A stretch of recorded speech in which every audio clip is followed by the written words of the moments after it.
Environment में हम संरक्षित क्षेत्र को जानेंगे। संरक्षित क्षेत्र, उनके विवरण, पदनाम, संख्या और आदि।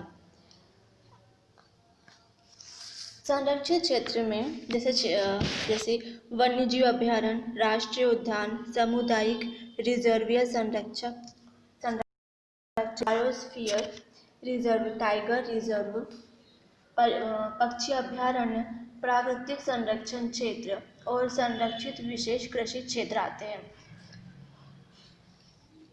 तो इस टॉपिक में हम यही समझेंगे और जानना चाहेंगे कि आखिर जैसे ये वन्यजीव अभयारण्य, राष्ट्रीय उद्यान है क्या, इसके अंदर कौन कौन से क्षेत्र शामिल होते हैं और इनकी क्या विशेषताएं होती है, इनकी संख्या क्या है और इनका विवरण हमें इसमें दिया गया है। तो ध्यान से सुनिएगा, ये बहुत इम्पोर्टेंट है। तो हम पहले जानते हैं वन्यजीव अभयारण्य।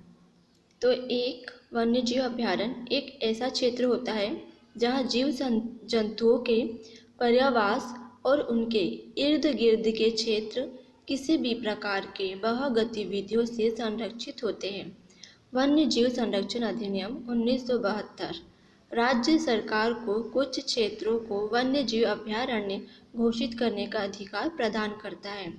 भारत में 500 से अधिक, लगभग 543 वन्य जीव अभयारण्य हैं। नेक्स्ट है राष्ट्रीय उद्यान। तो यह संरक्षण उद्देश्यों के लिए राष्ट्रीय उद्यानों की स्थापना की जाती है। ये वन्यजीव अभयारण्यों के संरक्षण की तुलना में अधिक संरक्षित क्षेत्र होते हैं। वन्य जीव संरक्षण अधिनियम 1972 राज्य सरकार को कुछ क्षेत्रों के राष्ट्रीय उद्यान घोषित करने का अधिकार भी प्रदान करता है। भारत में 100 से अधिक, लगभग 104 राष्ट्रीय उद्यान हैं। सामुदायिक रिजर्व या संरक्षण रिजर्व, यह संरक्षित क्षेत्रों की एक श्रेणी है जिसे वन्य जीव संरक्षण संशोधन अधिनियम 2002 के तहत प्रावधानित किया गया था। यह एक अधिवासित क्षेत्र है जो सामान्यतः स्थापित राष्ट्रीय उद्यानों, वन्य जीव अभयारण्यों और देश के आरक्षित तथा संरक्षित क्षेत्रों के मध्य बफर जोन या संयोजक एवं प्रवास गलियारे के रूप में कार्य करता है।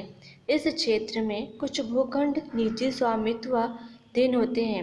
ऐसे क्षेत्रों को संरक्षण क्षेत्रों के रूप में नामित किया जा सकता है यदि वे निर्जन और पूर्णतया भारत सरकार के स्वामित्व में हैं, परंतु समुदायों द्वारा निर्वाह के लिए उपयोग किए जाते हैं। राज्य सरकार, केंद्र सरकार और स्थानीय समुदायों के साथ परामर्श करने के पश्चात किसी भी क्षेत्र को सामुदायिक या संरक्षण रिजर्व घोषित कर सकती है। कौन कर सकती है? तो यह राज्य सरकार, केंद्र सरकार और स्थानीय समुदाय के साथ परामर्श करके किसी भी क्षेत्र को सामुदायिक या संरक्षण रिजर्व घोषित कर सकती है। मैं आपको बता दूं कि वर्तमान में भारत में 127 सामुदायिक रिजर्व है तथा इनकी संख्या मेघालय में सर्वाधिक है। अब नेक्स्ट जानते हैं हम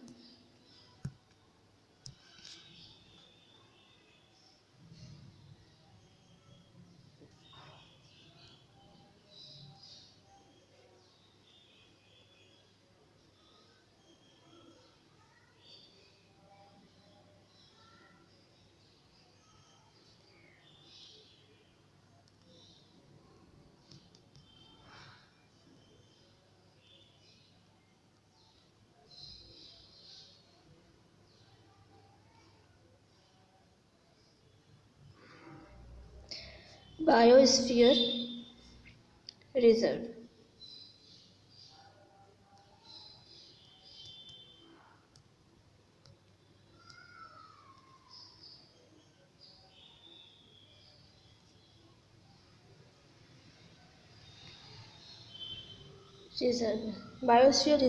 बायोस्फीयर रिजर्व यूनेस्को मतलब UNESCO द्वारा प्रदत्त एक अंतर्राष्ट्रीय पदनाम है जिसमें स्थलीय, ध्यान से सुनिएगा, कि स्थलीय, समुद्री और तटीय पारिस्थितिकी तंत्र शामिल होते हैं।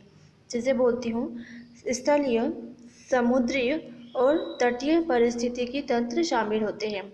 एक बायोस्फीयर रिजर्व को संरक्षण के अनुसार कोर, बफर और संक्रमण क्षेत्र में विभाजित किया जाता है।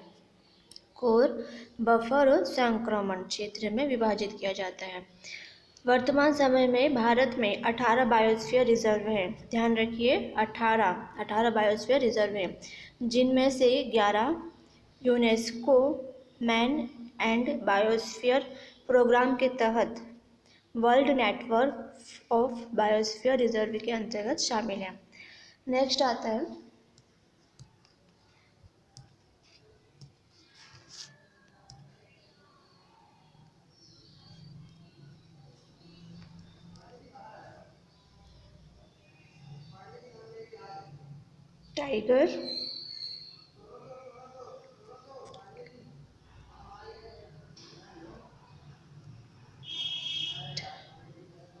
Tiger reserve. ओके, तो टाइगर रिजर्व बाघों की संख्या के लिए महत्वपूर्ण माने जाने वाले राष्ट्रीय उद्यान या वन्यजीव अभयारण्य को टाइगर रिजर्व के रूप में नामित किया जा सकता है।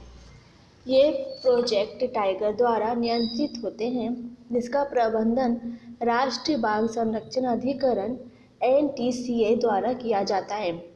इस टाइगर रिजर्व में एक कोर या क्रिटिकल टाइगर हैबिटेट होता है, जिसे एक अनुलंघनीय क्षेत्र के रूप में प्रबंधित किया जाता है।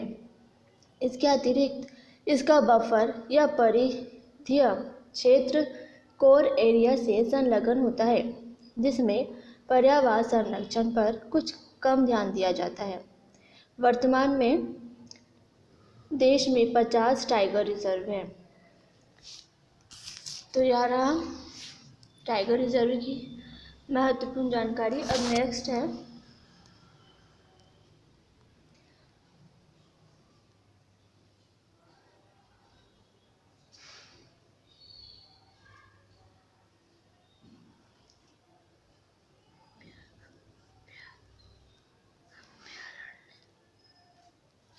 पक्षी अभयारण्य।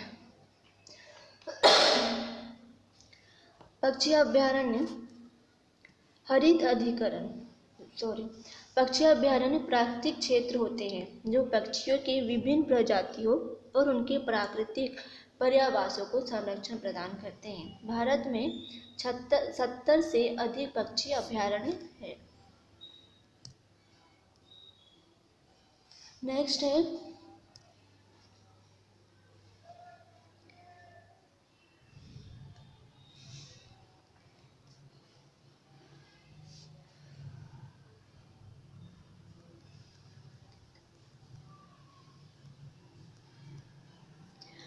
प्राकृतिक संरक्षण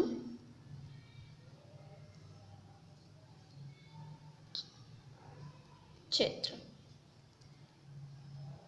राष्ट्रीय हरित अधिकरण, जिसे हम NGT बोलते हैं, द्वारा यह आकलन करने के लिए एक नई समिति का गठन किया गया है कि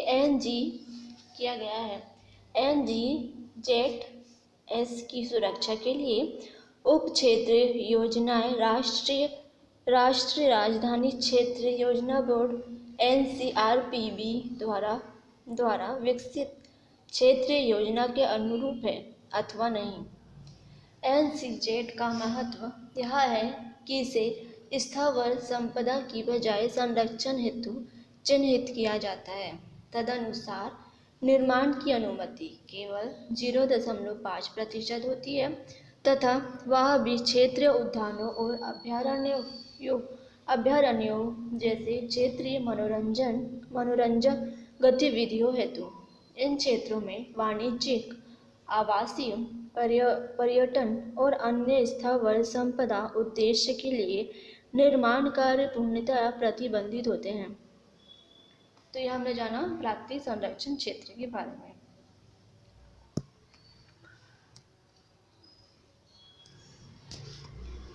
नेक्स्ट है संरक्षित,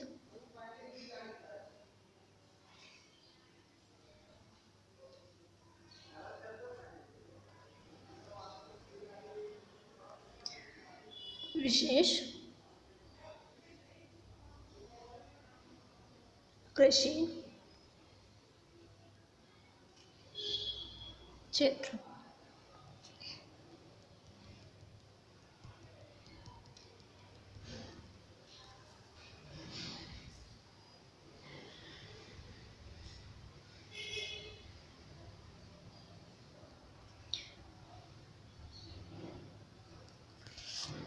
संरक्षित विशेष कृषि क्षेत्र। हाल ही में तमिलनाडु ने घोषणा की है कि राज्य के चावल का कटोरा के रूप में विख्यात कावेरी डेल्टा क्षेत्र में तेल के अन्वेषण संबंधी परियोजनाओं के संचालन को रोकने हेतु उसे संरक्षित विशेष कृषि क्षेत्र घोषित किया जाएगा। कावेरी डेल्टा क्षेत्र में तंजावुर, तिरुवरूर, नागपट्टिनम, पुदुकोट्टई, कुड्डूलोर, अरियालूर, करूर और तिरुचिरापल्ली जिले शामिल हैं। PSAजेड की घोषणा यह सुनिश्चित करती है कि विशेष क्षेत्रों को हाइड्रोकार्बन से संबंधित किसी भी नई परियोजनाओं के लिए अनुमति प्रदान नहीं की जाएगी। तो यह थी हमारी महत्वपूर्ण जानकारी संरक्षित